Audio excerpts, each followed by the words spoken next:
The morning David burst into my office, I was reviewing quarterly reports that showed exactly what he wanted: success. Numbers that proved I'd not only survived his betrayal, but thrived despite it. "This is bullshit, Marcus," he shouted, slamming his hands on my desk. "You're making millions while I'm struggling to keep my company afloat. We started this together. I deserve half." I looked at my older brother, noting the expensive suit that couldn't quite hide his desperation. His perfectly styled hair couldn't mask the gray creeping in at his temples. David had always been the golden child. Charming, confident, seemingly destined for success. Now he looked like a man watching his empire crumble. "Funny how you remember partnership now," I said quietly, "when 5 years ago you had no problem stealing the Anderson contract and leaving me to deal with the fallout." His face flushed. "That was business, nothing personal. You were too cautious, too slow. Anderson wanted results. Anderson wanted quick profits, and you gave them false projections to get their business." I cut him off. "When it all fell apart, you let me take the blame. Remember that, David?" I did. Every excruciating detail was burned into my memory. 5 years ago, Anderson Corp had been our biggest potential client. Landing their contract would have transformed our small software development company into a major player. David had been lead on the project, handling all client communications while I managed the technical side. What I didn't know was that he'd been lying to both sides, promising Anderson impossible deadlines while hiding their true requirements from our development team. When everything imploded, he jumped ship with the remains of the contract, leaving me to face the lawsuits and debt. "That's ancient history," David said, waving his hand dismissively. "Look at you now. Pioneer Tech is one of the fastest growing companies in the industry. The same industry I helped you break into, by the way." I felt my jaw clench. "The industry you tried to lock me out of after you left? When you called every contact we had and told them I was unreliable, incompetent?" He had the grace to look uncomfortable. "I was angry. You wouldn't listen to my ideas, always insisting on doing things your way." "My way?" I stood up slowly. "You mean the legal way? The way that didn't involve fraud?" David ran his hands through his hair, his composure cracking. "Look, I know I made mistakes, but we're brothers. Family. Whatever happened between us, that doesn't change." I almost laughed. Family. He played that card before, when he needed something. When he wanted me to cover for his mistakes, to work longer hours while he took credit for my innovations. "Why now, David? Why come asking for half my company today?" He hesitated, and I knew I had him. "Stone Tech is making moves," he finally admitted. "They're acquiring smaller companies, consolidating the market. My company, we're not in a position to compete." There it was. David's company was failing, and he needed a lifeline. Stone Tech, our biggest competitor, was known for aggressive takeovers that left nothing behind. "So you thought you'd claim half of Pioneer Tech?" I asked. "Based on what? The partnership you abandoned 5 years ago?" "I have documentation," he said, pulling out a folder. "Emails, meeting notes from when we started the company. Proof that I was an equal partner." I smiled then, reaching for my own files. "Funny you should mention documentation. I have some of my own to share." I pulled out a thick manila envelope and placed it on my desk. "Before you say another word, David, let me show you what I found when I started rebuilding after your betrayal." His eyes narrowed as I spread out the documents, emails, bank statements, and contracts that told the real story of his deception. 5 years ago, you didn't just steal the Anderson contract," I said quietly. "You were embezzling from our company for months before that. Siphoning money into private accounts, charging personal expenses to company credit cards." The color drained from his face. "That's not. You can't prove." "But I can." I pointed to specific transactions. "You got sloppy, David. Thought I was too focused on the technical side to notice the financial irregularities. But after you left, I had to understand exactly what happened to save what was left of the company." "Those records are old," he said, but his voice had lost its confidence. "They don't matter now. The statute of limitations on fraud hasn't expired," I replied. "And there's more.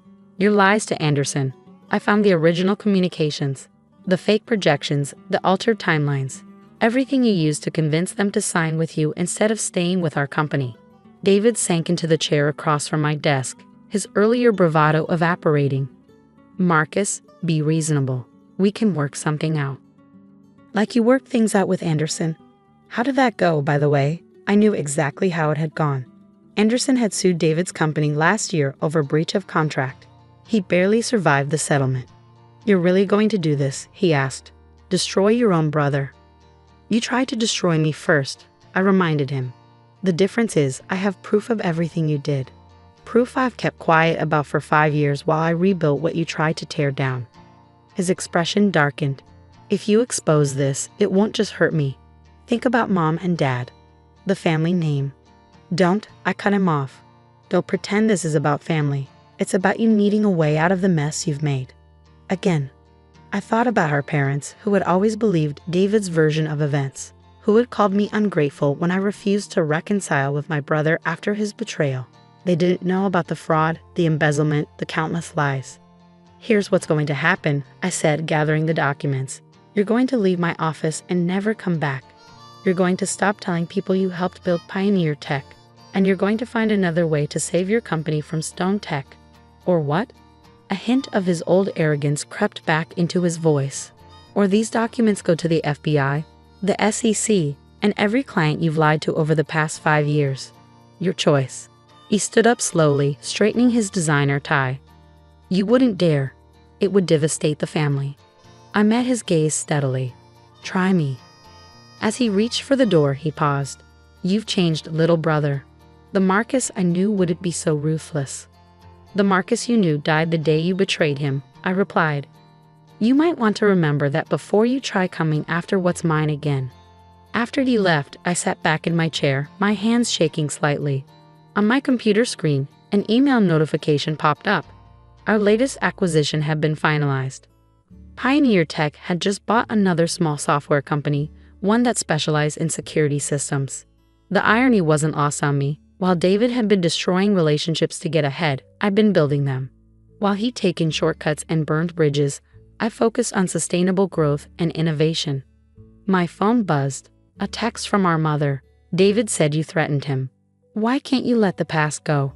I didn't respond. Instead, I opened my laptop and began reviewing the security company's integration plans. Let David run to our parents with his lies.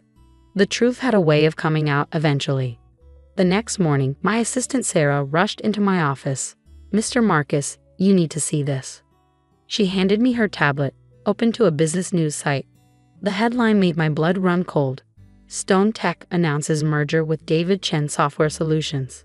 My brother had made his choice. Now it was time to make mine. I stared at the headline, understanding hitting me like a physical blow. David hadn't come to me for help. He'd come to assess Pioneer Tech's vulnerabilities before aligning with our biggest competitor. Stone Tech was notorious for hostile takeovers, using insider information to target companies. By merging with David's company, they gained access to everything he knew about Pioneer Tech's operations, client relationships, and technical infrastructure. I immediately called an emergency board meeting. As I waited for everyone to arrive, I reviewed the documents I had on David's past fraud. They were my insurance policy, but using them would mean exposing everything, including how long I'd known about his crimes without reporting them. The merger announcement goes live in an hour, I told the board. Stone Tech isn't just acquiring David's company, they're positioning for a hostile takeover of Pioneer Tech. How do you know? Asked Janet, our CFO. Because my brother just spent yesterday demanding half ownership of our company, I replied. He was gathering intelligence for Stone Tech, looking for weaknesses. The room erupted in concerned murmurs. Everyone knew the story of David's betrayal 5 years ago, but few knew the full extent of his deceptions. We have options, I continued, but you need to know everything first. Over the next hour, I laid out the complete history. David's embezzlement, the fraud, the carefully documented trail of his crimes. I explained how I'd discovered everything while rebuilding the company, how I'd kept the evidence as protection. Why didn't you turn him in? Asked Robert, our head of legal. Because exposing him meant risking Pioneer Tech's reputation when we were most vulnerable, I said. But now we can use this information to stop Stone Tech's takeover. My plan was simple but risky. We would release evidence of David's financial crimes to the SEC, but only the parts related to his current company. It would torpedo the merger with Stone Tech, without exposing Pioneer Tech to scrutiny about our past. Stone Tech's due diligence will uncover these issues eventually, I explained. We're just accelerating the timeline. Once they realize David's company is radioactive with fraud, they'll back out. The board voted unanimously to proceed. Within hours, our lawyers had prepared the necessary documentation and submitted it to regulatory authorities. The effect was immediate. Stone Tech's stock plummeted as news of their merger with a fraudulent company spread. David's company faced immediate investigation, and the merger was suspended pending review. That evening, as I worked late in my office, David stormed in again. But this time, he looked desperate rather than arrogant. "You've ruined me," he snarled. "Stone Tech is backing out, my investors are fleeing, and the SEC is investigating everything." "You ruined yourself," I replied calmly. "I just made sure everyone else could see it too." "I'll tell them everything," he threatened. "About how you knew and kept quiet. About all of it." "Go ahead," I said, standing. "Pioneer Tech is strong enough to weather the storm now. Are you?" He left without another word. The next day, David Chen Software Solutions filed for bankruptcy. Stone Tech's takeover plans for Pioneer Tech were quietly abandoned. 1 month later, I sat in my office reviewing acquisition proposals, not for my company, but from it. Pioneer Tech was now strong enough to start absorbing smaller firms, growing sustainably through careful expansion. My phone buzzed with a text from our father. "David's lost everything. His house, his reputation, his future. I hope you're happy." I typed back a simple response. He lost those things himself. I just refused to let him take my company down with him. Looking out over the city skyline, I thought about the journey from that devastating betrayal 5 years ago to now.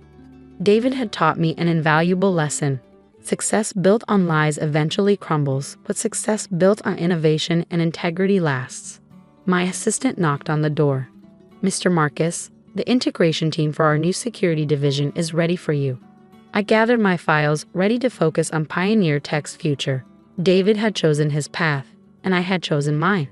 In the end, the truth had done what it always does. It had come out, bringing justice with it.